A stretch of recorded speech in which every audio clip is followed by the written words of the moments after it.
এত ব্যস্ততার ভিড়েও বন্ধুরা আগে কত ভিডিও জমে রয়েছে, আমি কিছুই পাবলিশ করতে পারছি না। কি আর করব বলো তো, মানে ব্যস্ততা যেন পিছুই ছাড়ছে না। তাও ভিডিওগুলো তো পাবলিশ করতে হবে, তোমাদের সঙ্গে শেয়ার করার জন্যই কষ্ট করে ভিডিও করেছি, সেটা তো করতেই হবে। তার জন্য ফাইনালি এই মিনি ব্লগটা নিয়ে আসলাম।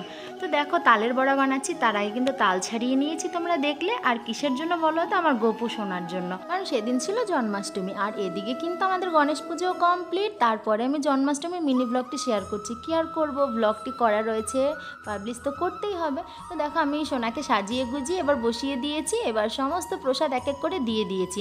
আর সম্পূর্ণ ভিডিওটা ডিটেলসে তোমরা দেখতে পাবে আমার ইউটিউব চ্যানেলে। আর আজকের মিনি ব্লগটি কেমন লাগলো অবশ্যই কমেন্ট করে জানিও।